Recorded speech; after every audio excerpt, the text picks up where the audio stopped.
Muy buenos días, chicos, ¿cómo están? Voy a disculpar con el tema, licenciado Roger. Me mandó un mensaje, ¿no? Hace rato, bueno, antes de la madrugada, y me pidió que trabajemos estos 2 días más. Trabajamos en este día jueves y viernes, ¿ya? Él va a trabajar con ustedes el sábado, me pidió, porque se le presentaron algunos inconvenientes. Tiene que ir de muestreo, me dijo, y trabajemos estas 2 clases más, ¿ya?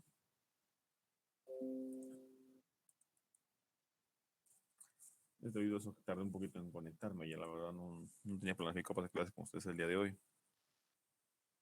Bueno, sin más que no esté, no lo siguiente que vamos a proceder es a continuar trabajando ya. Vamos a hablar un poquito, chicos, lo que es la parte de en reacciones, ¿ya? Vamos a hablar un poquito de lo que es la parte de reacciones. Vamos a entrar a un nuevo capítulo que es muy interesante. Vamos a hablar un poco. Es algo teórico, pero vamos a entrar rápidamente a lo que es la parte de reacciones.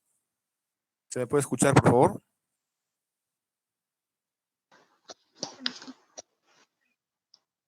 Sí, se escucha, sí.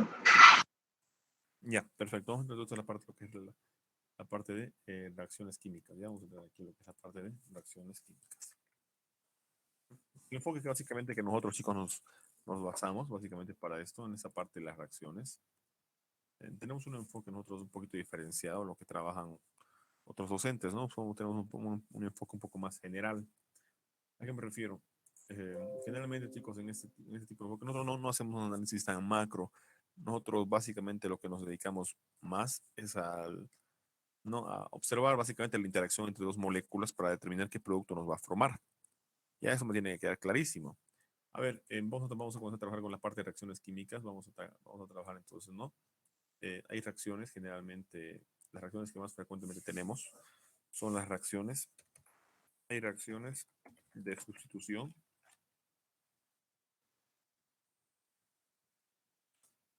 Vamos a comenzar con eso, ¿no? Bueno, las reacciones generalmente van por se producen, ¿no? Por rupturas heterolíticas. Se producen por rupturas homolíticas.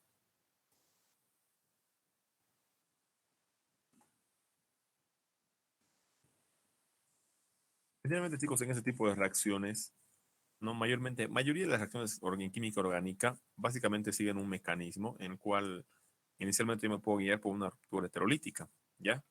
Una que otra va por un mecanismo en el cual yo puedo guiarme por una ruptura homolítica. Por ejemplo, cuando yo hablo de una ruptura homolítica, hablo de los tipos de reacciones radicalares.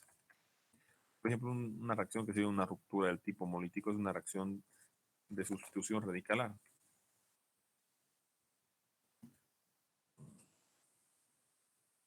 Una reacción que sigue una ruptura del tipo eh, heterolítico, por ejemplo, son las reacciones de sustitución.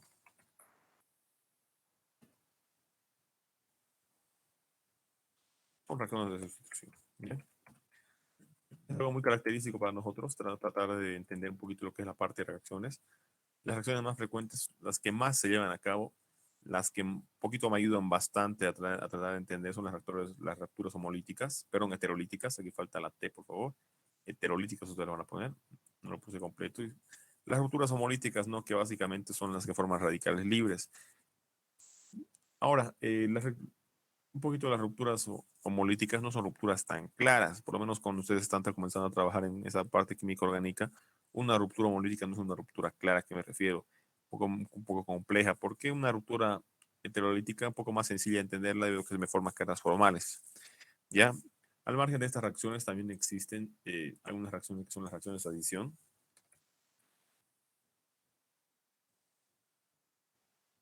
Reacciones de adición. Y rápidamente nos siguen las reacciones de adición, reacciones de eliminación.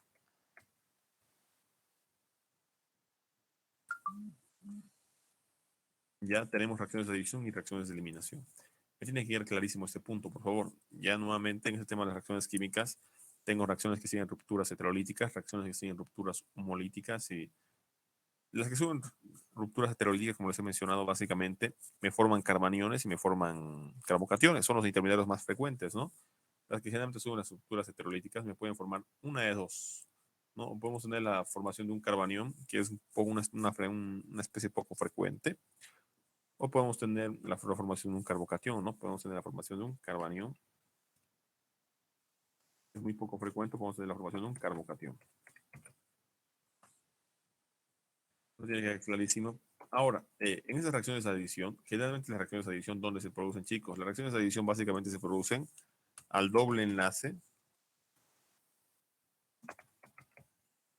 Básicamente se produce un triple enlace.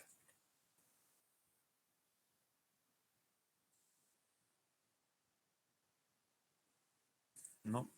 Hablando un poquito de lo que son las reacciones de eliminación, una reacción de eliminación frecuente, donde generalmente se producen reacciones de eliminación.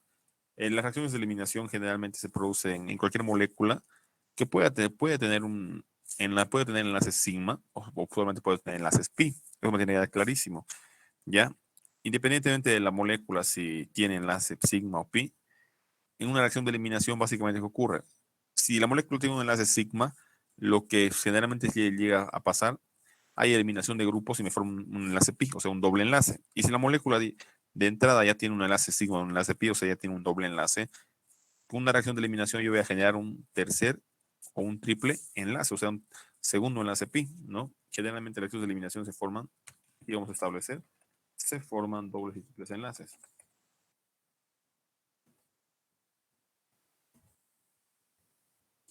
¿No? Se forman dobles y triples enlaces. Algo frecuente para todos estos señores, tanto para cualquiera de estas reacciones, eh, siempre se forma el intermediario, siempre tiene que formarse el intermediario más estable.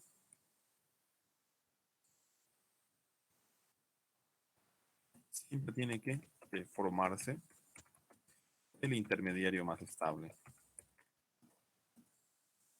Es indispensable para una reacción química, ¿ya? Siempre debe formarse el intermediario más estable. Por favor, una consulta desde ese punto. Cuando yo me refiero a que se forme el intermediario más estable, en, en el transcurso del mecanismo, un ejemplo, que yo tenga la posibilidad de liberar un carbocatión secundario, un carbocatión terciario, un carbocatión bencínico, es siempre una mayor probabilidad a que yo libere un carbocatión nulario, por ejemplo.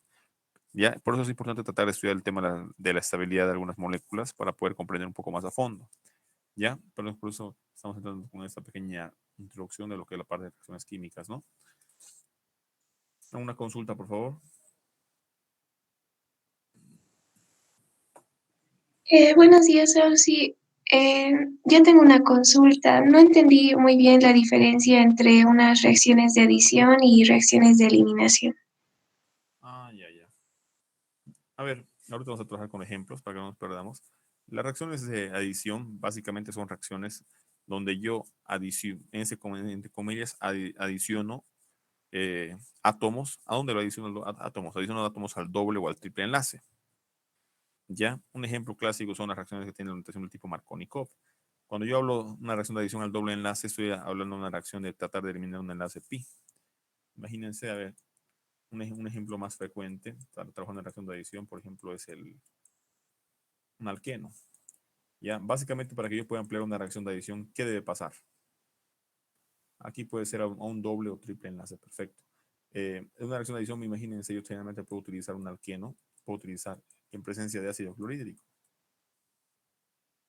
Y en una reacción de adición, ¿qué es lo que yo realizo? Ojo con esto, en las reacciones de adición básicamente se elimina, bueno, no se elimina, ¿no? En una reacción básicamente lo que generalmente se hace, los átomos se adicionan al doble enlace. O sea, ¿qué significa que se adicionan al doble enlace? Básicamente que un enlace pi va a desaparecer y se me va a formar un enlace sigma, ¿no? Porque miren, el producto de esta reacción generalmente me causa esto. Con eso nos vamos a contar un poco mejor.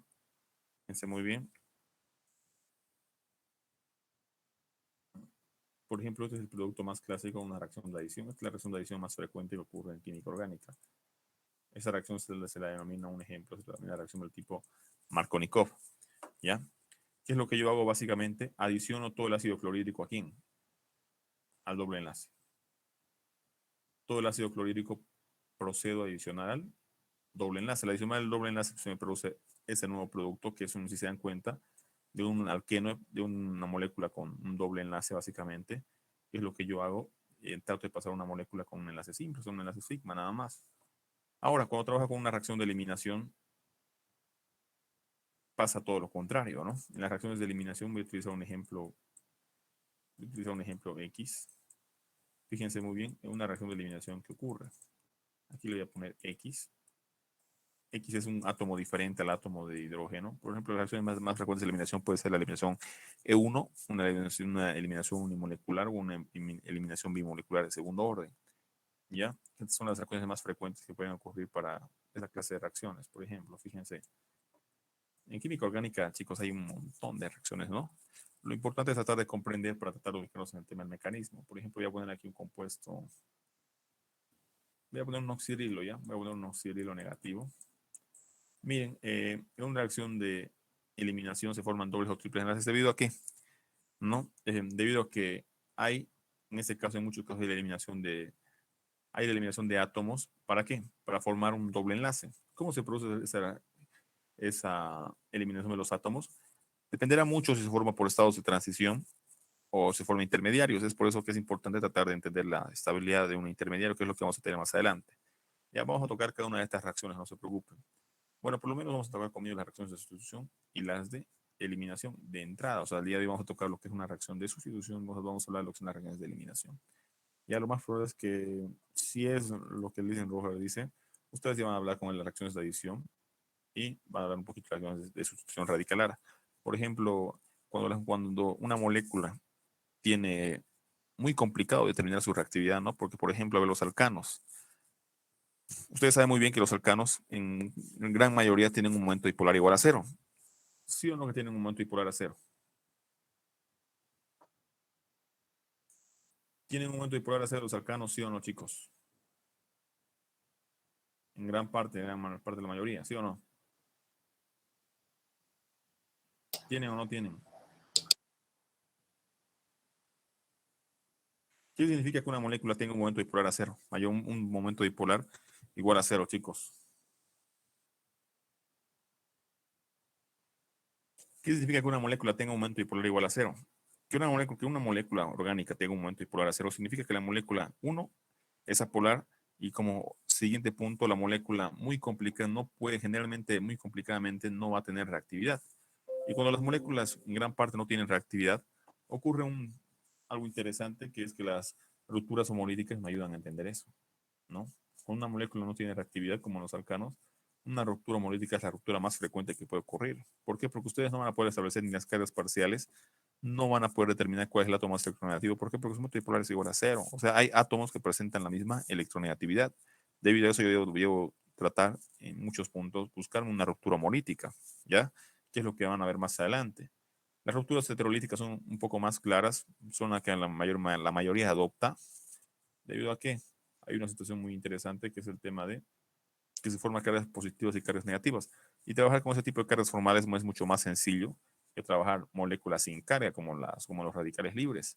¿Ya? Ahora, en las reacciones de adición, generalmente, cuando adicionan estos átomos, igual se llegan a formar cargas, ¿no?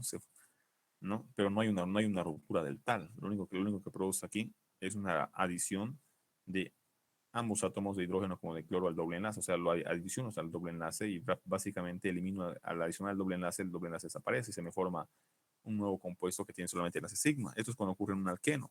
Pero cuando trabaja una reacción de eliminación, ¿qué es lo que se produce? Se produce la eliminación de átomos de una molécula. ¿Para qué? Para formar básicamente un doble o triple enlace, ¿no? Básicamente yo genero enlaces dobles que son enlaces pi. ¿Cómo ocurre esto, por ejemplo? Por ejemplo, esa molécula para que haya una reacción de eliminación tiene que haber una fuerte polarización de un enlace. Por ejemplo, puede ser entre el carbono y un halógeno, ¿no? El halógeno, debido a que es más electronegativo, puede irse con su par de electrones. Es algo característico que ocurre en este tipo de reacciones.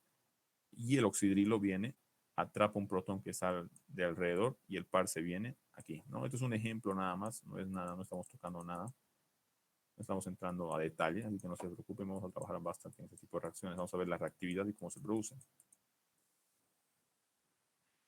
Ya, fíjense, produzco la eliminación de un átomo de hidrógeno, en este caso un protón, porque es una base esto, y este X se va. ¿Por qué se va el X con el par de electrones? Para que un átomo se puede con el par de electrones, básicamente tiene que ocurrir dos situaciones, ¿no? Eh, no dos, una situación.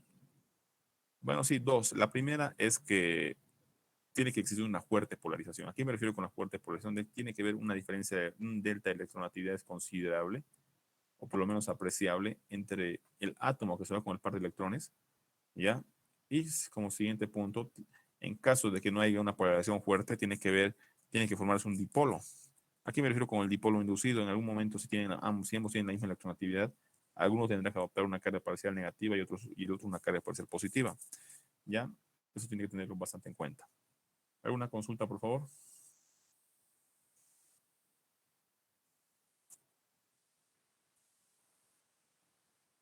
Chicos, está todo claro, ¿no? Vamos a continuar entonces. Ahora vamos a trabajar un poquito con estas dos reacciones, las reacciones con rupturas heterolíticas y las reacciones de eliminación. Ya son las más frecuentes que vamos a tocar. Por ejemplo, a ver, una reacción que frecuentemente se lleva a cabo. Imagínense, chicos, a ver, una experiencia personal. Por ejemplo, el día de ayer estaba trabajando con los muchachos de biología. Estaban haciendo prácticas de destilación, arrastre con vapor, estaban realizando cromatografía, etcétera. Extracción líquido-líquido, extracción sólido-líquido. Y mm, imagínense, o sea, de mí es el cuarto grupo que está a cargo de mí. Cuando yo solo debería tener dos grupos por ley, aparezco con tres.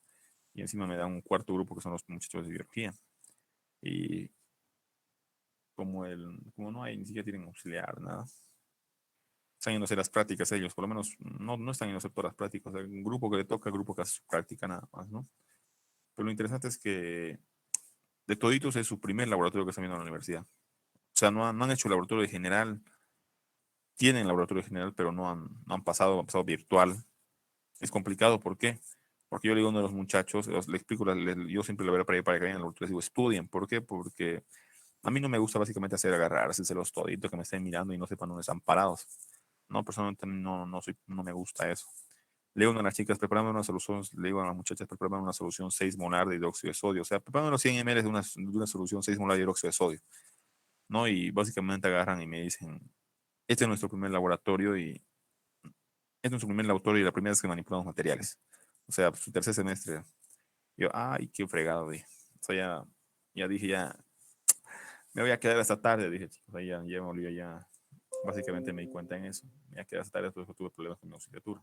Porque estaba con ellos y seguía dando clases con ustedes. O sea, pero el problema de que sea virtual, ustedes al día de hoy eh, ya han pasado el laboratorio general. Espero que hayan aprobado el laboratorio de química general. Segundo punto, ya han debido aprobar el laboratorio de fisicoquímica. Y si no lo han aprobado, están inscritos. O sea, si ustedes vienen, alguien les dice, prepárame una solución 6 molar de hidróxido de sodio, 100 ml, ¿qué deben hacer? Prepárame una 100 ml, una solución 6 molar de hidróxido de sodio, allá está el hidróxido. ¿Qué deben hacer? Deben proceder a hacer sus cálculos, ¿no? Ustedes dirán, a ver, 6, ¿qué es 6? Me ha dicho 100 ml. Ah, ya, 100 ml de solución. Hacen sus cálculos, pues, ¿no? ¿Cuánto es 6 molar? Es 6 moles de DNOH por cuánto? Por cada 1000 ml de solución. En un mol de NOH, ¿cuánto es su peso molecular? Y de esta manera determinan los gramos de hidróxido de sodio. Y esos gramos los van a dividir entre, los van a ir a pesar, ¿no? Van a pesar sus gramos de hidróxido de sodio, después lo van a dividir en 100. O sea, no podían hacer eso, eso me sorprendía. Y eso es química general, ¿no? Y es algo frecuente. Imagínense, a ver si yo les preguntara a ustedes, chicos, ¿cómo me preparan alcohol al 70? ¿Saben preparar alcohol al 70%? Si yo les traigo alcohol al 96, ¿saben preparar al 70? Sí, sí, hay dos maneras. Una puede ser por la concentración inicial y final, que en realidad está mal, y la segunda, la más correcta, sería utilizando las tablas de Gay-Lussac. Exacto, pero a ver, si yo tengo, imagínense chicos, si yo les digo, chicos, aquí tengo 100 ml de alcohol, porque esto es lo que frecuentemente hacen, ¿no? Prepárenme los 100 ml de alcohol al 70 también, esto es lo que mayoría hacen. Este es el error más frecuente que la mayoría hace. Agarran, cuando hacen mi práctica, por ejemplo, decían, preparen 100 ml de alcohol al 70 para desinfectarse en plena pandemia. Agarraban una probeta de 100, le ponían 70 ml de alcohol, ustedes decían, ah, ya, le meteré 70 ml y agarraban y le introducían 30 ml de agua. Y es el alcohol caimán, el que comúnmente ustedes conocen.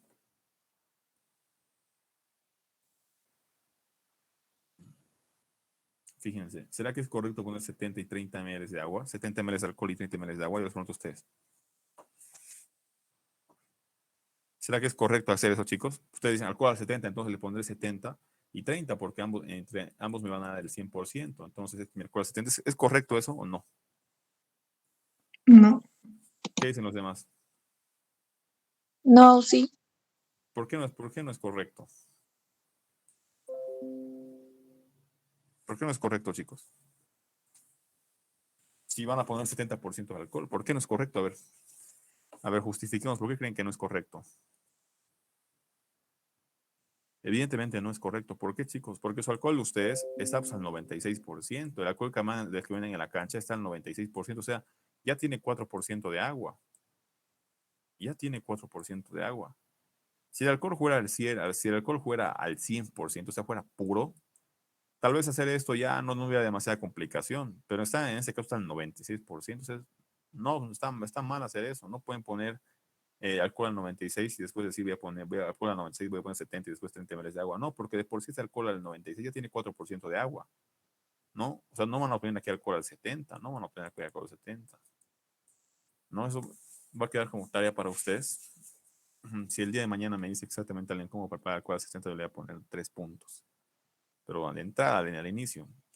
Si no pueden, yo les voy a explicar, porque es sencillo. El compañero dice, bueno, uno es utilizar las tablas de Ayuso, pero hay otra manera sencillita también, que es pueden utilizar esta ecuación que no es del todo correcta, pero me va a dar un valor correcto. Concentración 1, volumen 1, concentración 2, volumen 2. ¿Ya? El que lo haga mañana con esta ecuación, yo le voy a agregar 2 puntos. Esta ecuación básicamente cuando funciona, cuando la relación es 1 a 1 y no funciona en todos los casos. Generalmente funciona cuando se producen diluciones. ¿Qué tipo de mezclas? Cuando se producen diluciones que no hay reacción. ¿Por qué? Porque muchos, por ejemplo, aplican esta ecuación cuando hay una reacción y la reacción es 1 a 1 y no siempre se cumple. No siempre. Pero si ustedes aplican preparar una simple solución, dilución, etcétera, ahí funciona muy bien. Tienen que saber cuándo aplicar y cuándo no, pero para el día de mañana, si digamos alguien quiero preparar 100 ml de solución, aquí los voy a dejar a ustedes, quiero preparar 100 ml de solución de alcohol al 70. Auxi, Pero aunque los volúmenes no son aditivos, ¿verdad? sí, Existe un pero reordenamiento. claro, sí, pero cuando tú trabajas básicamente con solamente disoluciones, aquí me refiero, si tienes ácido sulfúrico al 70, yo te digo, introducímelo. Aquí en esta ecuación, entre comillas, sí, el compañero tiene razón por el tema de los volúmenes, ¿no? Aquí lo que generalmente sería trabajar más frecuente sería con masa, ¿no? Pero si tú trabajas con disoluciones, yo te lo digo con experiencia, trabajas con disoluciones, mañana se los voy a demostrar, trabajas con disoluciones solamente de una sola muestra. Por ejemplo, tienes ácido sulfúrico al 90, yo te digo, dilúyeme el otro ácido sulfúrico al 70, o al 30, o al 20. A pesar de que, entre comillas, sí, el compañero tiene razón, esta ecuación, los volúmenes no son aditivos, pero me ayuda, me da un valor casi aproximado, casi real, de qué es lo que yo debo preparar. ¿Ya? Si alguien me demuestra cómo van a hacer, me van a indicar la cantidad de alcohol que van a utilizar y la cantidad exacta de agua. Si quieren, lo pueden hacer aplicando esta ecuación u otra. Van a ver que yo lo voy a resolver de 2 maneras, y de las 2 maneras el resultado va a salir el mismo. ¿Ya? Pero quiero ver ustedes cómo lo hacen. Si ustedes lo hacen, tranquilamente les voy a poner 3 puntos vamos a arreglar. Ya la persona que lo realice lo puede realizar utilizando esta ecuación o lo puede realizar planteándolo como un problema matemático. O sea, no es tan complicado, ¿ya? Se les va a formar básicamente como un pequeño sistema y lo pueden plantear así. Pero me tienen que indicar cuál es la cantidad exacta que van a utilizar de alcohol y cuál es la cantidad exacta que van a utilizar de agua, ¿ya? Y recuerden que el alcohol que ustedes tienen es alcohol al 96%. O sea, el alcohol caimán que tienen en la cancha, ¿ya? Mañana me van a decir el volumen exacto y vamos a corroborar. Y lo vamos a hacer de 2 maneras. Vamos a utilizar esta ecuación y la otra manera que es más frecuente es planteándolo como un problema matemático, ¿ya? Y van a ver que va a salir de las 2 maneras. Se los voy a dar a ustedes para que ustedes lo hagan. Si no les convence hacer eso, perfecto. Entonces, cualquier otro método que adopten, tiene que salir el mismo resultado. Camino que vayan, camino que me debe salir el mismo resultado, ¿ya?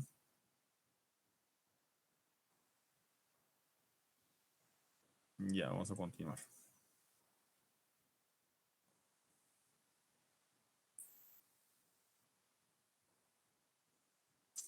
Otro problema frecuente también no saben titular, ¿no? Cuando aprendemos a titular en química general o en el laboratorio de fisicoquímica no sabemos titular. Otro problema también me he dado cuenta frecuente, chicos.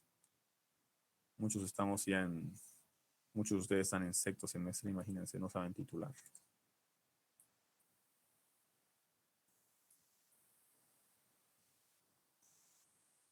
No saben titular.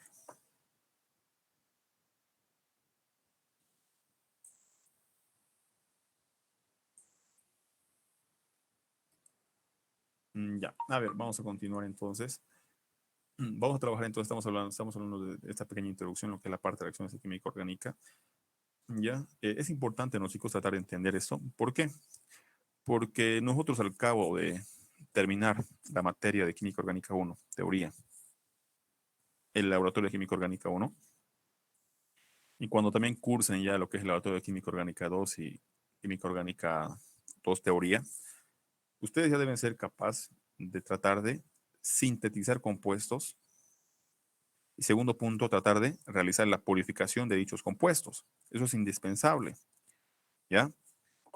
Otro ejemplo, miren, a ver, algo que frecuentemente llevamos a nivel laboratorio es esta reacción. Es esta reacción. ¿No? Antes de entrar un poquito a relleno de esto, vamos a entender un poquito el por qué utilizo esa reacción. Fíjense, por química orgánica 1, yo voy a saber que al introducir ácido clorhídrico, ustedes lo que van a dar cuenta, fíjense muy bien. Por química orgánica 1, ustedes van a saber que al interactuar el terbutanol con el ácido clorhídrico se les va a formar el cloruro terbutilo. Esto es lo que ustedes van a aprender en esa pequeña parte, ¿ya?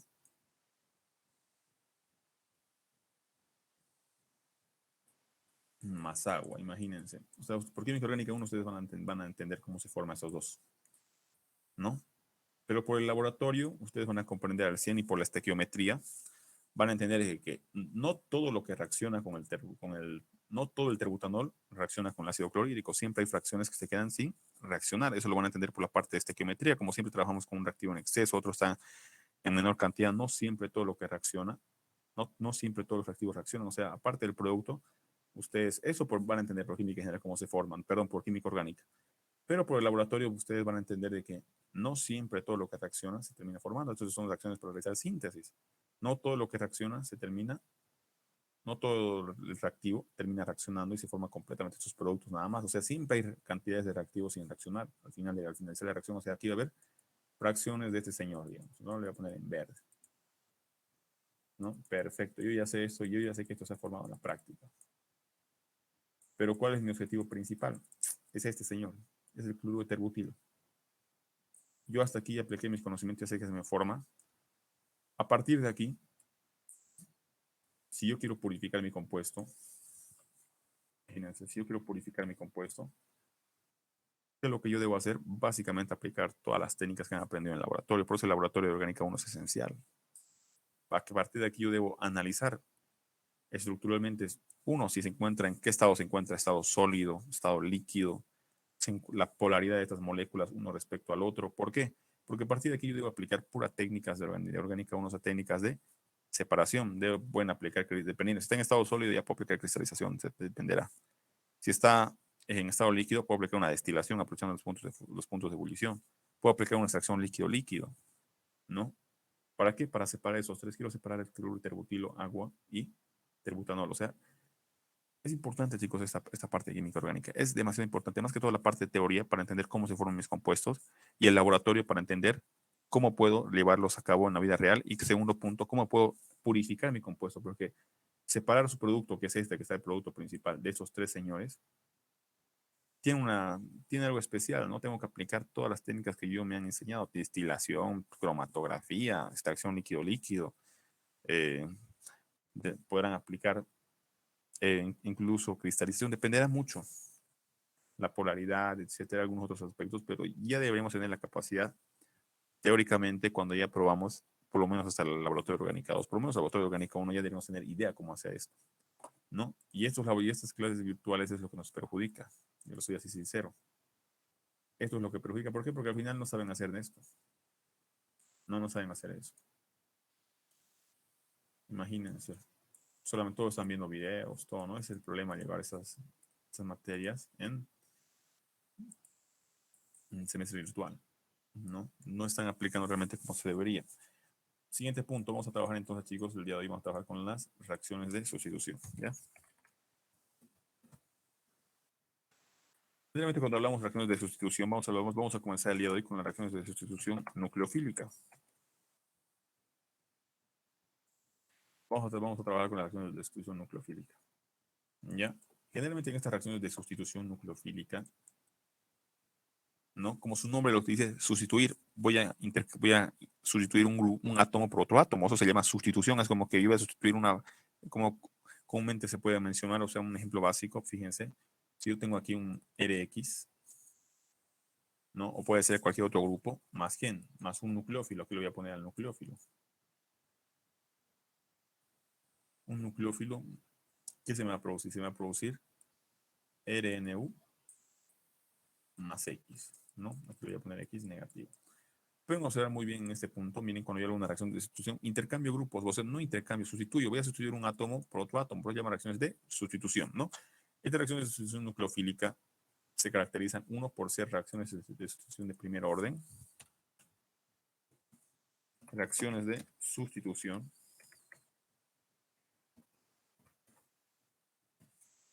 de primer orden. Cuando yo hablo de una reacción de sustitución de primer orden, básicamente me estoy refiriendo a la cinética, ¿ya? Por ejemplo, una reacción de sustitución de primer orden puede ser una reacción de sustitución SN1. ¿Ya? ¿Qué significa una SN1? Significa reacción de sustitución nucleofílica de primer orden, ¿ya? Una reacción de sustitución nucleofílica de primer orden básicamente es esto, ¿no? Es multiplicar la constante R por la concentración del sustrato.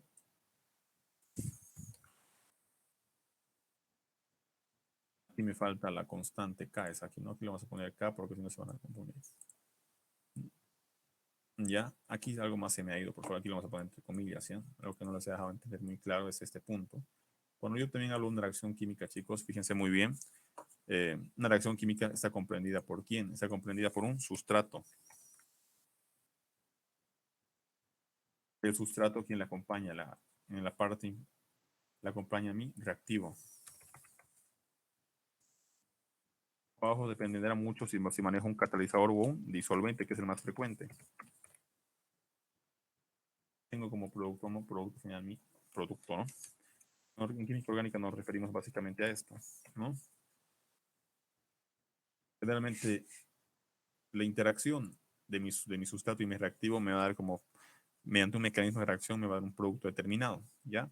Ahora aquí dependerá mucho si yo introduzco un disolvente. Los disolventes generalmente ¿para qué se realizan? Uno se realiza para acelerar la velocidad de la reacción. En algunos casos, segundo punto, se puede utilizar, aunque acelerar la velocidad de reacción es de manera leve, ¿no? ¿Cuándo también se puede utilizar un disolvente? Dependiendo si mi reactivo está en estado sólido o está en estado líquido, ¿no? Dependerá mucho y la afinidad, de esa manera yo puedo tratar de que interactúen de mejor manera. Generalmente para acelerar la velocidad de reacción se utilizan catalizadores, ¿no? Hay reacciones como la hidrogenización catalítica que yo necesito un catalizador, ¿no? Ustedes saben muy bien que la cinética de algunas reacciones no están bien definidas. Bueno, la cinética de algunas reacciones viene definida de manera lenta, ¿no? La reacción reacciona en días. Ahora, cuando yo hablo de estas reacciones de sustitución de primer orden, me refiero a las reacciones SN1, ¿no? Porque dentro de las reacciones de sustitución nucleofílica hay reacciones de sustitución nucleofílica de primer orden y las reacciones de sustitución nucleofílica de segundo orden. ¿Por qué yo hablo de reacciones de sustitución nucleofílica SN1 de primer orden?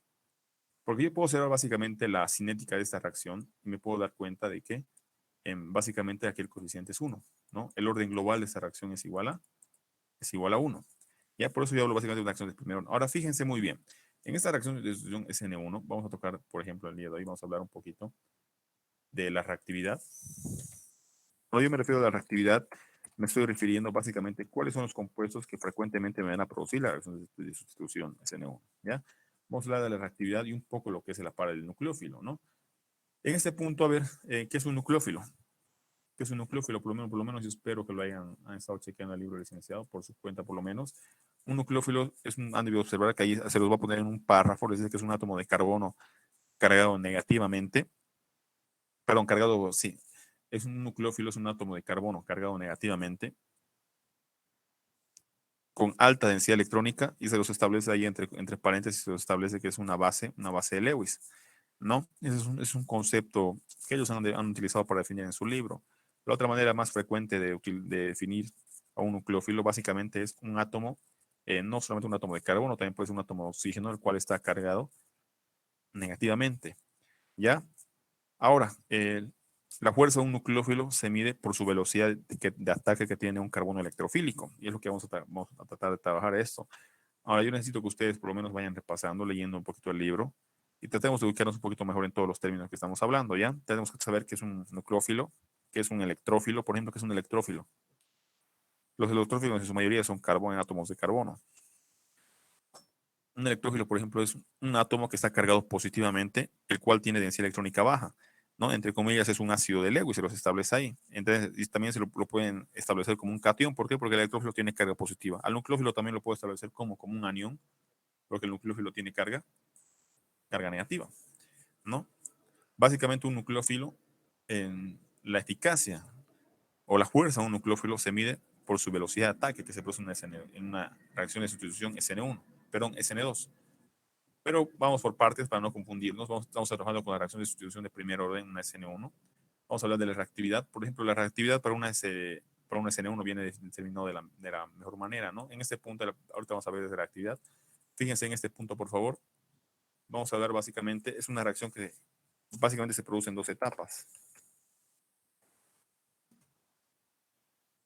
No, ustedes van a revisar algunas bibliografías y les va a decir que se producen más etapas, pero yo trabajo con las dos etapas que son más esenciales.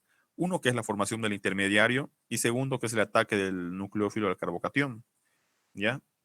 Son las dos etapas más importantes porque la polarización del grupo saliente, que se desforma en estados de transición, que en el diagrama de energía son puntos que en un mecanismo de reacción en global no se los toma en cuenta.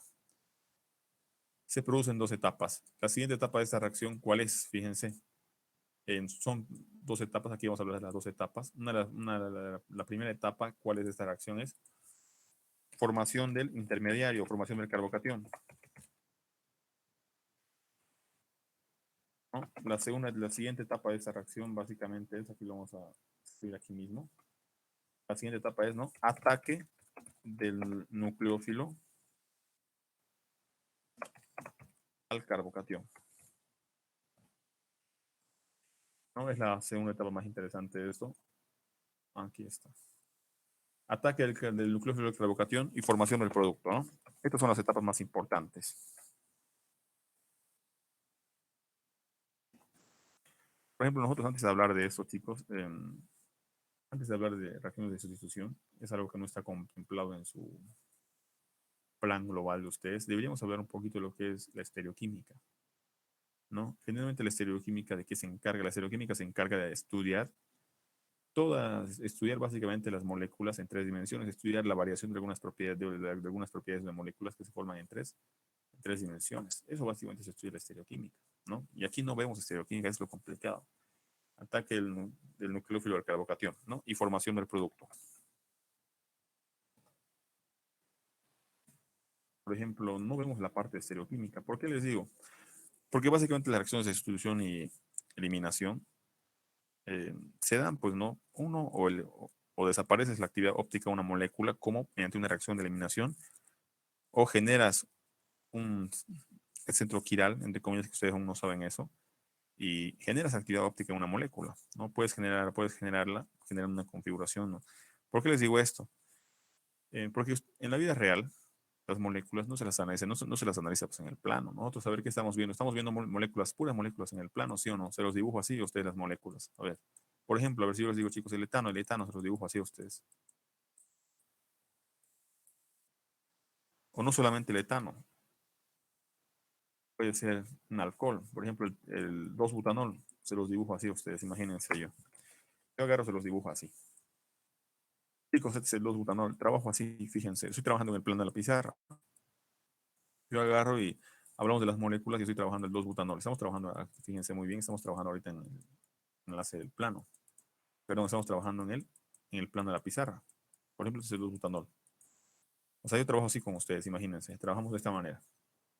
Y para nosotros, ¿qué son estos, chicos? Esto es Esto es esta molécula. ¿Será que esta molécula se encuentra dibujada en 3 dimensiones? ¿Qué dicen los demás? ¿Será que esta molécula está dibujada en 3 dimensiones?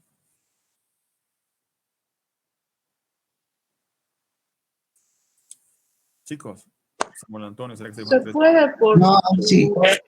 altura. Sí, sí. Sí, O sea, yo les pregunto, ¿será que esta molécula, no, ahorita como está ahorita, está dibujada en 3 dimensiones o está dibujada en 2?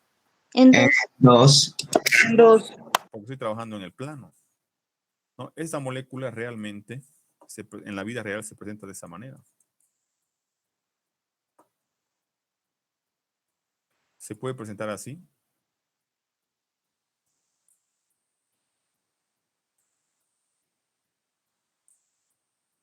O incluso se puede presentar así, fíjense.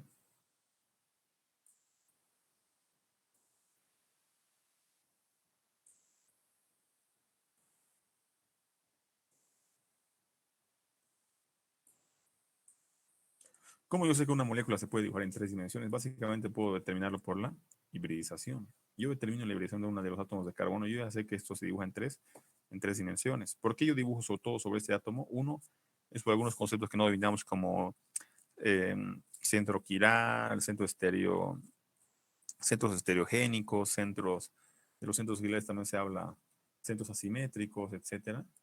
O sea, son términos que uno no dominamos, por eso es que uno no tiene idea cómo dibujar una molécula orgánica en 3 dimensiones, fíjense. O sea, rápidamente, de una pequeña introducción de qué es reacciones, yo deberíamos hablar de estereoquímica. ¿Por qué? Porque fíjense, algunos miran, oh sí, pero dibujar así no es lo mismo. Al final ambos son el 2-butanol, fíjate, 1, 2, 3, 4, ambos son el 2-butanol. No, chicos. El que una molécula generalmente cambie la disposición espacial de los átomos en el espacio, ¿qué significa? Que va a cambiar algunas propiedades. ¿Cuáles son las propiedades más frecuentes que llegan a cambiarse? Son las propiedades químicas, no propiedades químicas, más que todas las propiedades físicas y las propiedades biológicas, ¿ya? Son propiedades que llegan a cambiarse. Uno, ejemplo, a ver, por ejemplo, aquí hay una pequeña leve variación entre el punto de ebullición. ¿Eso a qué se debe? Se debe a que la disposición espacial de los átomos ha cambiado. Fíjense, ustedes me dirán, oh, sí, pero aquí está el metil. Sí, el metil es en enlace plano, esto está en enlace plano, pero fíjense aquí. Aquí ha habido una pequeña variación en el cual el átomo, el oxidrilo, ha pasado atrás y el hidrógeno ha pasado adelante, porque este brazo significa que está adelante, usted está atrás. Esa pequeña variación puede afectarme. ¿En qué sentido? Uno, en que cambia algunas propiedades físicas, como el punto de ebullición, la rotación óptica observada. Y segundo punto, puede cambiar algunas propiedades como el tema toxicológico de ambos, ¿ya? Ahora, eso sí, es influye, pues chicos, ¿no? ¿Por qué? Porque no es lo mismo que un átomo está adelante o está atrás, como ocurre en esta situación de aquí, ¿no? Eso me tiene que quedar claro. Ahora, ¿yo cómo establezco eso? Determino un sentido de movimiento para la molécula, determino un sentido de movimiento, veo si está moviéndose en sentido horario o en sentido antihorario, y para eso hay una nomenclatura que se llama la nomenclatura de Canning-Pregold. Yo determino en qué sentido se está moviendo, pero ¿eso cuándo ocurre? Eso básicamente generalmente no siempre ocurre en las moléculas que tienen hibridación SPQ, o sea, como en este caso son moléculas que se pueden dibujar en 3 dimensiones. Por tanto, yo puedo determinar, ¿no? Este punto. Ahora, aquí muchos miran, ¿a qué te refieres con propiedades tóxicas, con el tema de la toxicología? Uno, de que hay moléculas, por ejemplo, su micrófono aquí está encendiendo. perdón. Por ejemplo, hay moléculas que están en posición cis, pueden servir como, en este caso, como a un calmante, pero hay moléculas en posiciones trans de la misma que pueden servir tranquilamente como veneno, ¿no? Son algunas de las características de las moléculas orgánicas. No es estudiar una molécula en 3 dimensiones es completamente diferente a estudiar una molécula en el plano. O sea, repasar en el plano de la molécula no hay mucha información, ¿no? Y es lo que nosotros vamos a trabajar con ustedes, vamos a trabajar netamente estructuras en el plano, ¿no? Teóricamente en orgánica 2 deberían ver esto, pero no es lo correcto. Ustedes deberían ver esto en orgánica 1, ¿no? Porque observan el penso de otras universidades, no aquí del país, o sea, del exterior, porque si les dije del país, una lágrima, principalmente en las de afuera, en las otros departamentos, una lágrima. No sé cómo sea en La Paz, pero digamos, sé lo que hacen en Chuquisaca, pero es una lágrima lo que hacen. No, es una lágrima. Fíjense muy bien, vamos a trabajar, por favor, vamos a continuar avanzando. Ya, mientras aprendemos a trabajar un poquito la parte de reacciones, vamos a ir trabajando con moléculas en el plano. Fíjense muy bien. El tema de la reactividad, básicamente, nosotros hemos analizado en este punto los carbocationes, por ejemplo. ¿Quiénes se van por reacciones, entre comillas, las más frecuentes, quiénes se van por reacciones del tipo SN1, por ejemplo, se van halogenuros de alquilo, halogenuros de alquilo bencílicos. Por ejemplo, los halogenuros de alquilo bencílicos se van por un SN1. Después, ¿quién se va? Se va el carbocatión terciario, se va un halogenuro terciario. ¿Por qué un halogenuro terciario? Porque libera un carbocatión terciario.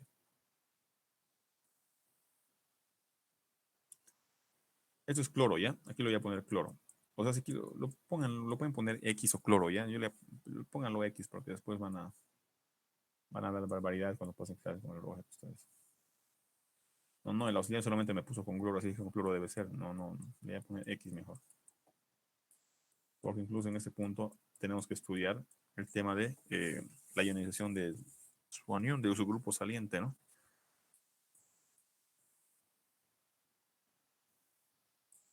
Y el carbocatión secundario. Básicamente un carbocatión primario nulario no se va por SN1. ¿Por qué no se va? ¿Por qué no creen que un carbocatión nulario o primario no se va por SN1? ¿Por qué, chicos? ¿Por qué creen que solamente estos tres son los que más tienen ahí por una SN1? ¿Por qué? ¿Qué creen? ¿Qué creen que ocurre? 2 puntos a la persona que me diga qué cree que ocurre. Porque nosotros ya hemos analizado la estabilidad de los intermediarios. A ver, ¿qué creen que ocurre?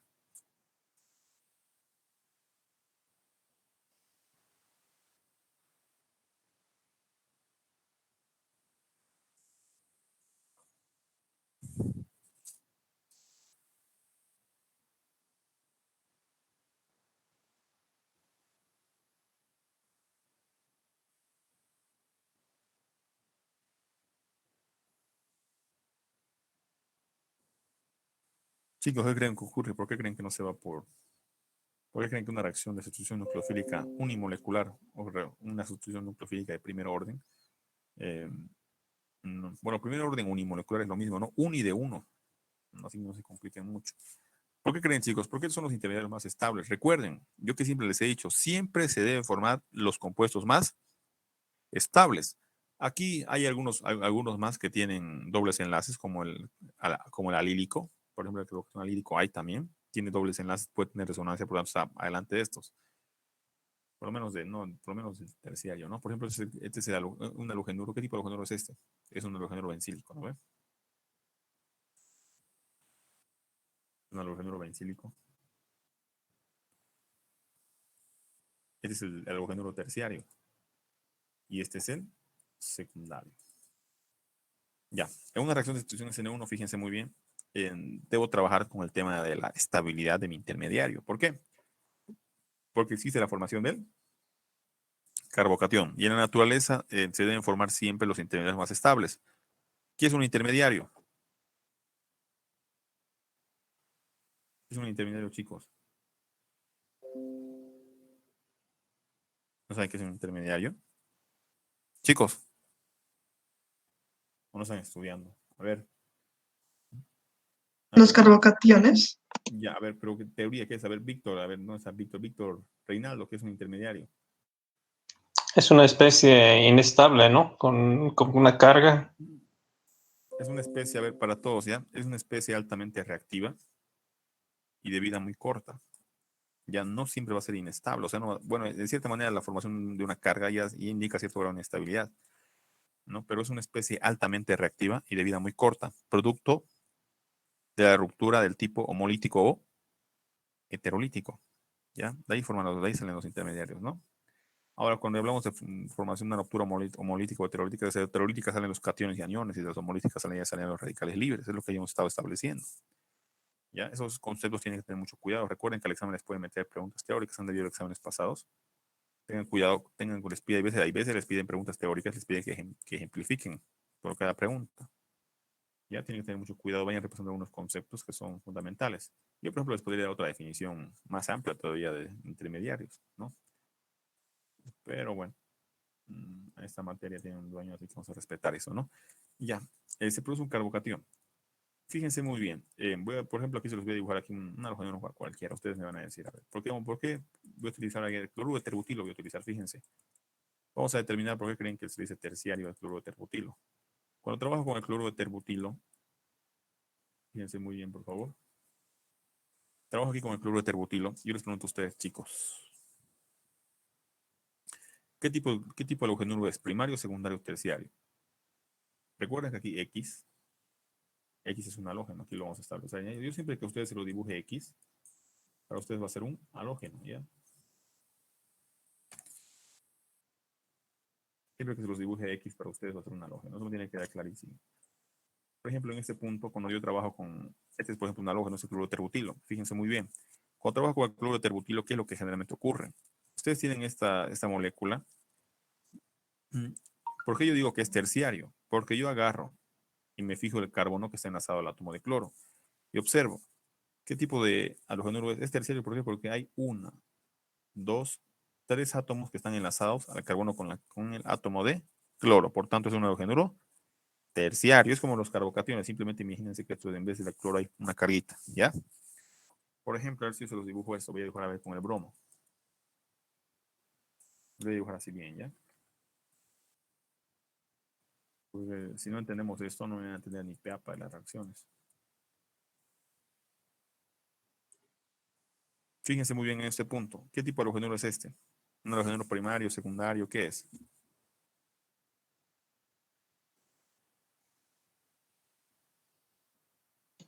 Primario. Exacto, es un Primario. Primario.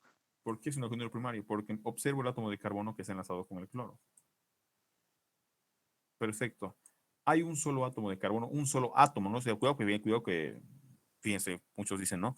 Hay un solo metil, me comienzan a hablar de barbaridades. Ah, sí, hay un solo metil enlazado al carbono. No, no es metil, es carbono. Yo estoy hablando de carbonos, porque aquí puede continuar la cadena, pero yo estoy fijándome qué carbonos están enlazados. Hay un solo átomo de carbono que está enlazado al carbono con el cloro, por tanto, esto es primario, ¿ya? De esa manera se puede identificar. Esto es bencílico porque ahí donde está el benceno ya enlazado, ¿no? Ahora, ¿por qué me interesa? Recuerden que siempre se debe formar los intermediarios más estables para que pueda aplicar un mecanismo de reacción.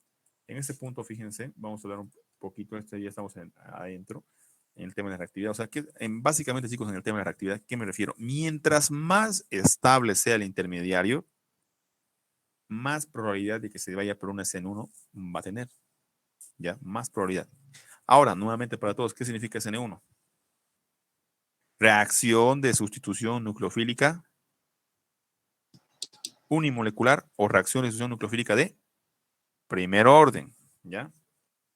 Aquí, las reacciones de sustitución nucleofílica se clasifican en dos, ¿no? Las reacciones SN1 y se clasifican en las SN2. Como yo puedo observar, fíjense, simplemente se produce un intercambio de átomos, nada más. El nucleófilo por el X, por eso sustitución. Voy a sustituir algo por algo. Como siguiente punto, fíjense, para esta clase de reacciones se necesita un buen grupo saliente.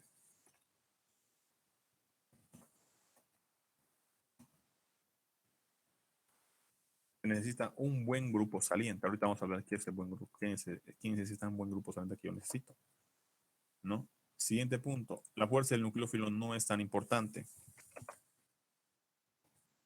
¿Por qué la fuerza del nucleófilo no es tan importante?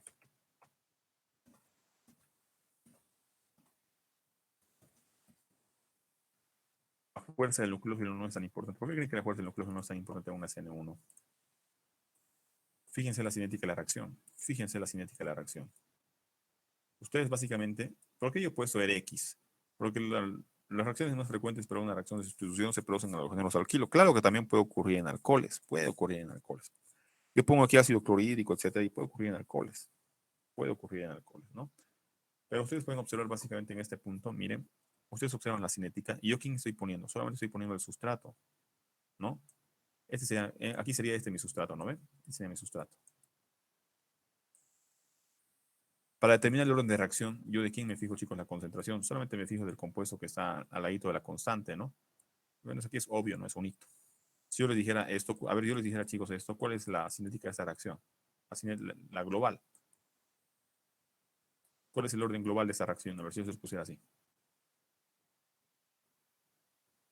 ¿Cuál es el orden global de esta reacción? ¿Cuál es el orden global de esta reacción? Chicos, eso es química general. ¿Cuál es el orden global de esa reacción?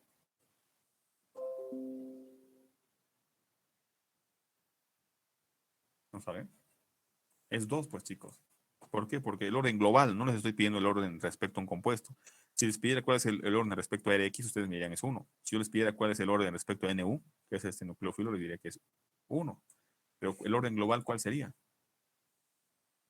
El orden global de esta reacción es 2, pues, chicos. ¿Cómo no nos acuerda de cinética? El orden global de esta reacción es 2. ¿Cómo yo puedo terminar el orden de una reacción? ¿Qué métodos hay? ¿Qué métodos hay para terminar el orden global de una reacción, chicos? Hay el método integral y el método diferencial. ¿Ustedes cuál es el que aprenden en química general con el licenciado Arce? ¿Cuál es el que aprenden, chicos? A ver. Ustedes el que aprenden a veces es el método integral, ¿no? Agarran y comienzan, realizar integraciones. Ustedes agarran, dicen, no, esto es, agarran y comienzan a, dicen, agarran la derivada de esto, la derivada y ponen límites, comienzan a integrar una concentración 1, concentración 2, sacan reacciones de orden 0, reacciones de primer orden, segundo orden, ¿no? Hasta ellos demás estudian, ¿no? Y incluso aprenden el método para señalizar. Esto es 1 más 1 es 2, pues n es igual a 2. Aquí es n, ¿cómo es n igual a 2? Porque sumo los coeficientes de las concentraciones. Como n es igual a 2, n es igual a 2, ya está. Fuera diferente que se los pusiera n. Si yo se los pongo aquí n a ustedes, chicos, determinen el orden global de esa reacción. Ajá, ustedes ahí van a tener que recurrir a dónde. Van a tener que recurrir pues, al método integral o al método diferencial. Van a tener que hacer datos, ¿no? Van a necesitar datos experimentales.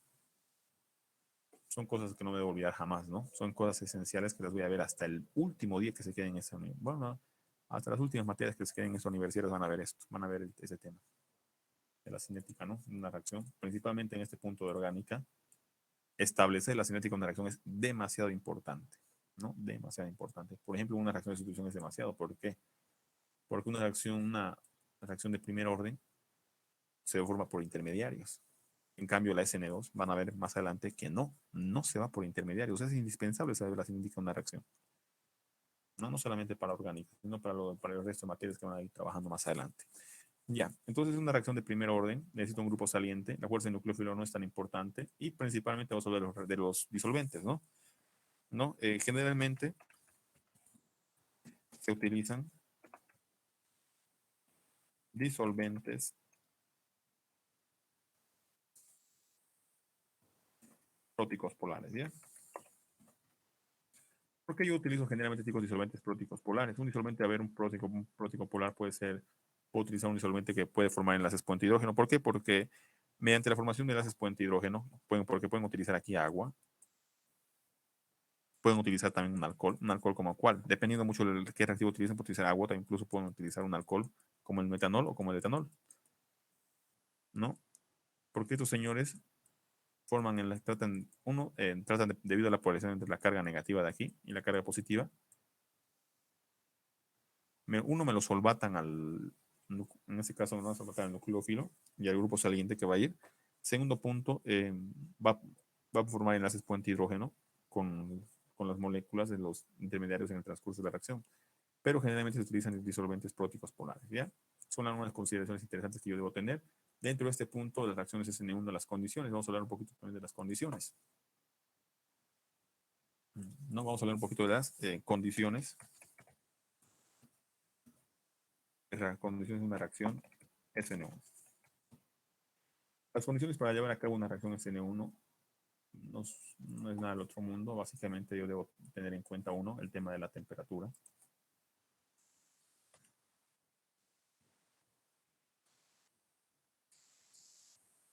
Generalmente se trabaja con temperatura ambiente, en muchos casos temperaturas bajas, ¿ya?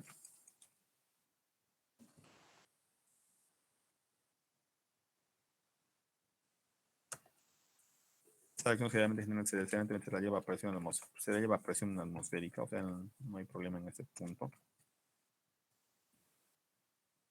Me refiero que la pueden llevar nomás aquí en los lados, o sea, pues, en un recipiente lo pueden tener abierto, o sea, presión atmosférica. Siguiente punto, la concentración. En este caso, la concentración procedentemente del nucleófilo suele ser Puede ser, dependiendo del nucleófilo, generalmente suele ser concentrado.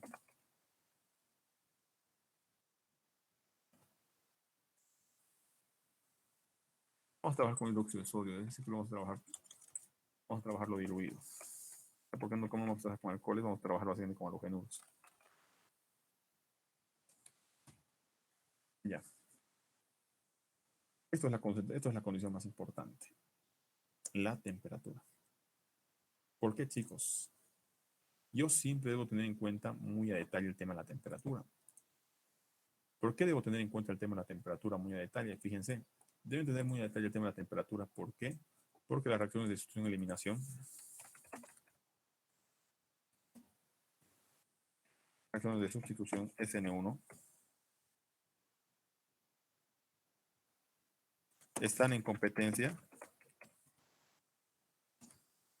con las reacciones de eliminación. Con las reacciones de eliminación unimolecular. Siempre debo tener muy en cuenta esto. ¿No? Las reacciones de sustitución SN1 están en competencia con las reacciones de eliminación E1. Eso me debo tener toda la vida en cuenta. ¿Qué significa, chicos, esto? Que básicamente para que estén en competencia las condiciones deben ser similares. ¿A qué me refiero? Para una E1 básicamente se necesita una reacción de eliminación unimolecular. La reactividad es la misma. Se produce también en 2 etapas. También se necesita un buen grupo saliente de disolventes de las mismas características. En este caso, la única diferencia es que en vez de nucleófilo se utiliza una base, pero las características de la base son similares a las del nucleófilo. La única diferencia, ¿dónde está? Está en la temperatura. En una reacción de eliminación se utiliza temperaturas elevadas y generalmente su base está bien concentrado. No, lo único que cambia es la temperatura, básicamente. Y su base, ¿no? Su base que es concentrado. Nada más, después todo es lo mismo. Es por eso que estas reacciones se llaman las reacciones de sustitución y eliminación, se las llama reacciones en competencia. Porque dependiendo ustedes cómo establezcan las condiciones, van a tener la formación de un producto. ¿Se entiende eso? Por eso es importante ustedes aquí, en este punto, establezcan bien, ¿no? Temperatura ambiente, temperaturas bajas. Porque si yo por algún momento dejo que mi solución se caliente, en vez de llevar una SN1, voy a llevar a cabo una reacción de eliminación. Y no es lo mismo formar una reacción de eliminación con una reacción de sustitución. O sea, debo tratar de establecer muy claros los parámetros, ¿no? Eso tiene que quedar clarísimo. ¿Ya? Hago una consulta, por favor.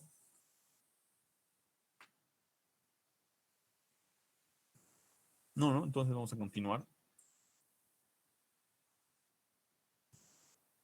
Muchos dirán, oh, sí, y eso yo lo llevo a cabo en el laboratorio. Claro que lo llevas a cabo en el laboratorio. La reacción de sustitución SN1 y SN2 se lo lleva a cabo a nivel laboratorio, no en orgánica 1, pero sí en orgánica 2. Se lleva a cabo a nivel. Y es porque ya son síntesis, y es síntesis. ¿No? Porque ustedes al cabo de esta materia yo les puedo decir, chicos, aquí tengo, no sé, aquí tengo el metano. Y a partir del metano, sintetízamelo quién. Quiero que me sintetices la acetona.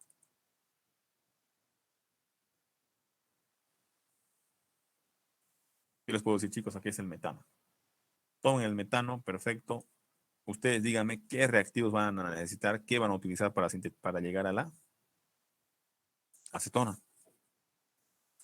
Y ustedes deben tener la capacidad de decir, ah, sí, me acordaré de orgánica 1 lo que me han enseñado las reacciones. Por lo menos ya tener idea de los reactivos. Lo siguiente que yo voy a hacer es averiguar, tal vez no me sé muy bien las concentraciones, voy a averiguar las concentraciones, recordar.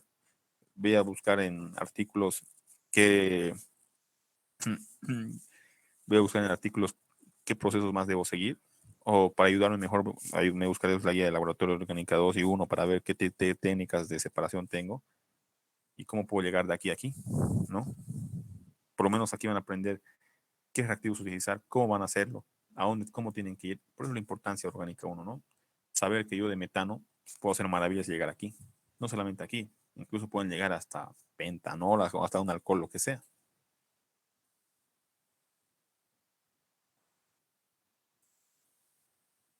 Entonces vamos a tocar básicamente la primera reacción de sustitución SN1, ¿ya? Vamos a ver un poquito, vamos a ver un ejemplo, vamos a dejar de charlas, pero antes de eso vamos a establecer algo más, ¿ya? En las reacciones de sustitución, vamos a establecer aquí, ¿no? En las reacciones, les estoy dando un resumen de todo lo más importante, ¿no? Si quieren profundizar más, es bueno que lean alguna bibliografía. En las reacciones de sustitución, N1, se producen, ¿qué se producen? Se produce una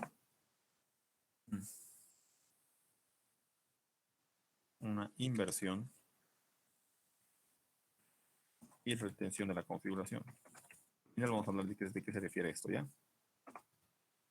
Estaba yendo esto, ¿ya? Una inversión y retención de la configuración. A mí me ayuda a explicarles esto, ¿por qué? Porque cuando ustedes ya llevan organicado, o sea, va a ser pichanga proceder esto. Se produce una inversión y retención de la configuración. No, porque la materia donde más, entre comillas, ustedes deberían tratar de aplicar los mecanismos no es ni orgánica 1 ni orgánica 2. En orgánica 3 les deberían, pero ustedes no llevan orgánica 3, el problema. Yo tampoco he llevado como ustedes orgánica 3, también soy de ingeniería, ¿no? Pero he estudiado por mi cuenta. Ya, reacciones de sustitución N1 producen una inversión y retención de la configuración, lo cual las rotas, por lo cual se pierde la actividad óptica, ¿no?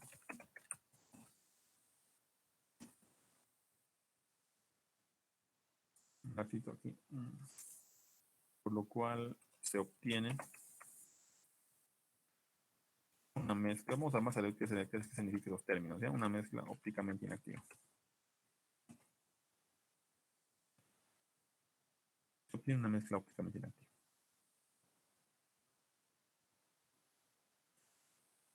Ya, continuamos. Entonces, son las condiciones más importantes. Vamos a trabajar un ejemplo. Cuando yo hablo este punto, por favor, cuando yo toco este punto, chicos, de reacciones SN1, que se produce una inversión y tensión de la configuración y se produce una mezcla ópticamente inactiva. ¿Cuándo hablo? Este punto generalmente yo lo toco principalmente cuando yo tengo mi molécula en tres dimensiones. Si yo establezco mi molécula en 3 dimensiones, estos puntos también los debo tocar. Debo verificar si hay debo ver la configuración de la molécula. ¿A qué me refiero cuando veo la configuración de la molécula? ¿En qué sentido se está moviendo? Porque una molécula puede moverse, como está en 3 dimensiones, puede moverse, una molécula en 3 dimensiones está fija.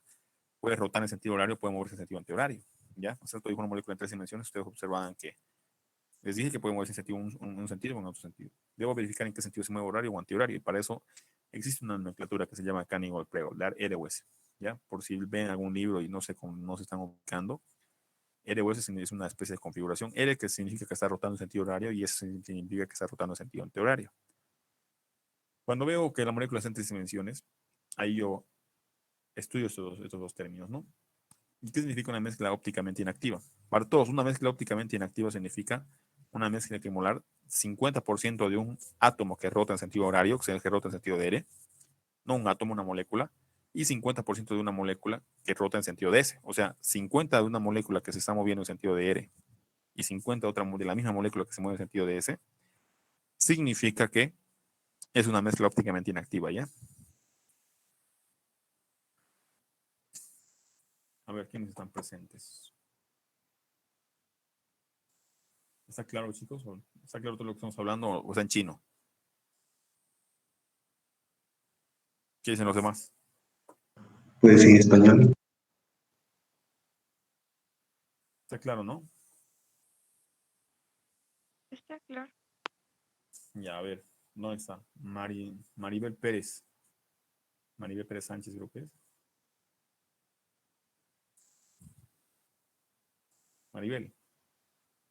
Maribel Pérez Sánchez, ¿está? Ah, me olvidaba la defensa.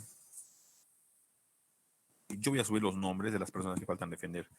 Porque si yo les digo, chicos, mándenme ustedes sus nombres, me van a mandar hasta los que no han defendido.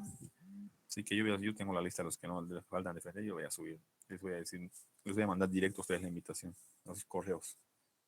Ya solamente las personas que faltan, ¿no? Porque hay algunos que no estaban ese día y no. Continuamos entonces. A ver, fíjense muy bien en este punto. Vamos a trabajar con un ejemplo, ¿no? El día de hoy ya basta de hablar de teoría, trabajaremos con un ejemplo.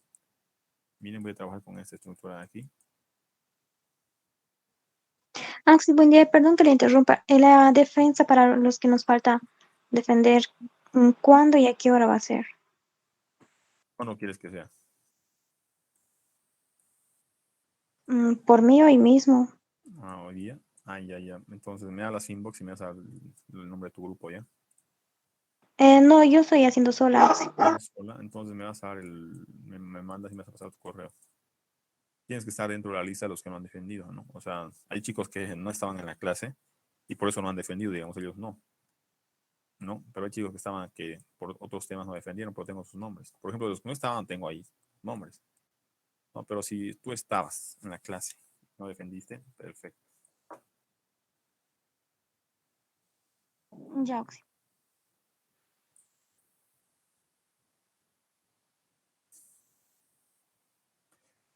Auxi, una pregunta nos va a avisar, ¿no? Cuando vamos a defender.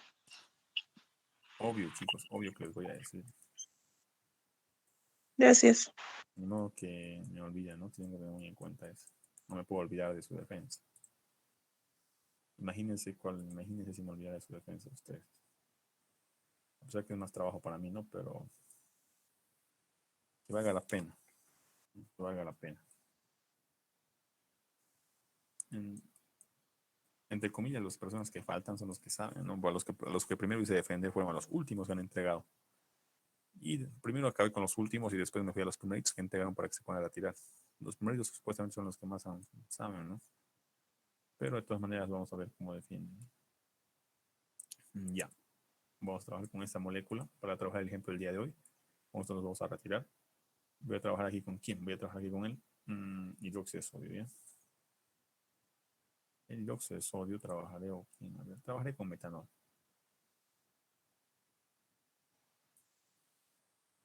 Voy a trabajar con el metanol. Yo no voy a trabajar con el hidróxido de sodio. Ustedes van a utilizar su libro de licenciado hasta con hidróxido de sodio, creo. Yo voy a salirme de lo común, no voy a trabajar con el metanol. Vamos a trabajar aquí con T, ambiente. Y este etanol es el comercial. O sea, ¿a qué me refiero? Que ese no es el concentrado. ¿Cómo se denomina el etanol concentrado? El que está al 100. Bueno, el que está aproximadamente al 100, ¿cómo se lo denomina? Se lo denomina como etanol absoluto, ¿no? Y voy a trabajarlo así, de ambiente. Ya. A ver, lo siguiente que debo hacer, debo fijarme. Siguiente, como primer punto, a ver, me fijo. ¿Qué tipo de halogenuro es esto? ¿Qué tipo de halogenuro es?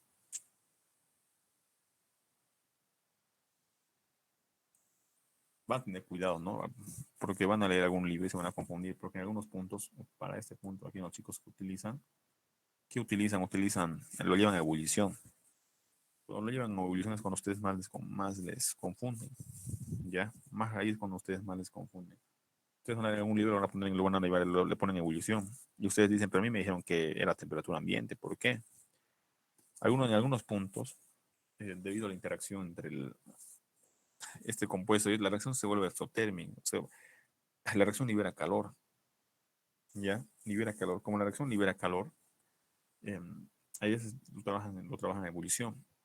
Ya, la verdad, en algunos libros ni siquiera sé por qué lo ponen en ebullición, porque en la práctica, porque yo les digo que en la práctica, porque yo he hecho las prácticas de reacción de sustitución y eliminación, he hecho muchas veces, incluso he hecho la caracterización para determinar el producto, y tiene que ser a temperatura ambiente. No, si ustedes, dependiendo, ¿no? Si ustedes llevan a temperatura, imagínense un alcohol con un ácido, lo llevan a temperatura elevada, no está mal lo que están haciendo, está mal, no se forma el producto. No, y ustedes miran, oh, sí, pero ¿cómo yo sé en el laboratorio que lo que se me ha formado es lo que yo busco? Por una simple razón.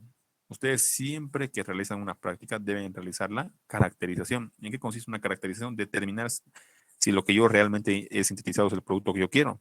En eso consiste una caracterización. Si yo lo que he sintetizado es el producto que yo quiero, las pruebas de caracterización me van a dar positivas, de lo contrario me van a dar negativas, ¿no? Y yo, cuando se hace una prueba a nivel laboratorio, se realiza la caracterización y siempre sale positivo, ¿no? Yo he hecho las pruebas para temperaturas elevadas y he hecho las pruebas para temperaturas ambientes. No es por eso que a veces me sorprende que lo lleven a ebullición, que lo pongan en ebullición en un libro. Porque ebullición, no ni hablar de esa ebullición, chicos. Eso que esas prácticas las realizó con el licenciado Ruder. Y ebullición no da. No se les forma un alqueno. Claro que existe la posibilidad de que se forme. Como sean en competencia, se puede formar productos mínimos de sustitución, se puede, y productos mínimos de eliminación también se puede, ¿no? Pero vamos a trabajar nosotros así. Fíjense muy bien en este punto. Ya, observo. Como primer punto, chicos, ¿qué tipo de halogenuro es esto? ¿Primario, secundario, terciario?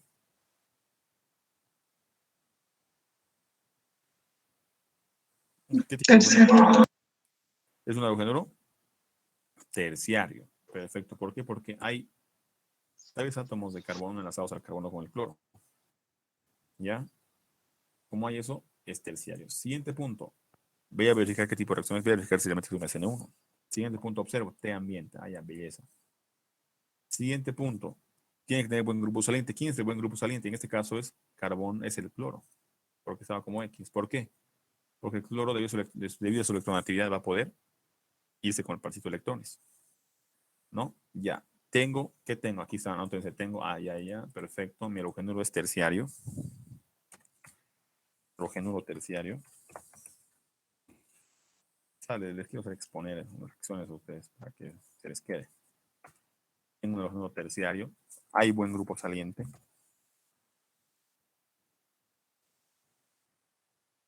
¿No? Para que pueda ser generalmente los buenos grupos salientes son buenas bases conjugadas, ¿no? Ahorita vamos a ver por qué. Vamos a tener un poquito mejor el grupo saliente. Segundo, se lleva a temperatura ambiente, qué belleza. Ahora, segundo, ¿qué tipo de nucleófilo es? Nucleófilo fuerte, porque la fuerza del nucleófilo no es tan importante. Generalmente los nucleófilos fuertes, chicos, no hemos hablado de ese punto. Los nucleófilos fuertes, ¿quiénes son? Los nucleófilos fuertes generalmente son estructuras, aquí vamos a establecer, son estructuras que, por ejemplo, el hidróxido de sodio es una base fuerte, o el hidróxido de potasio es una base fuerte, pero también es un nucleófilo fuerte. Generalmente los nucleófilos fuertes siempre poseen carga negativa, porque eso teóricamente me dice que es un átomo que está cargado negativamente, o sea, es un anión, ¿ya? El cual tiene densidad electrónica, o también se puede considerar como una base de Lewis. Ahora, la eficiencia del nucleófilo se puede determinar por la velocidad de ataque en una reacción. Generalmente en la SN1 el nucleófilo no es tan fuerte. ¿Por qué? Porque no ataca rápidamente, aparte está muy impedido para venir a atacar. Ya no ataca rápidamente, por eso es que la reacción se da en 2 etapas. Principalmente se da en 2 etapas, ¿no? Que es la formación del carbocatión y rápidamente la formación el ataque del nucleófilo al carbocatión y formación del producto. Es por eso. Ya son 8:24. Vamos a hacer esto más, ¿ya? Fíjense muy bien. Es por eso que la fuerza del nucleófilo no es importante. Por ejemplo, este nucleófilo no es tan fuerte. Porque si yo dibujara el nucleófilo fuerte de esto, sería esto, fíjense. ¿Por qué sería un nucleófilo fuerte? Por la presencia de la carga negativa en el oxígeno. Ya, no estoy tocando muy al fondo esto porque con ustedes solamente es una introducción de reacciones de sustitución y eliminación. Yo me estoy yendo más allá. Ya, fíjense, por ejemplo, este es un nucleófilo fuerte. Ya es un nucleófilo fuerte. Imagínense, esto de aquí es un núcleo, este es el nucleófilo débil. ¿Por qué? Porque aquí tiene la carga negativa, es alcoholato, en cambio aquí el alcohol no tiene la carga negativa, incluso tiene cargas parciales, ¿no? Debido a eso, tengo un nucleófilo moderado.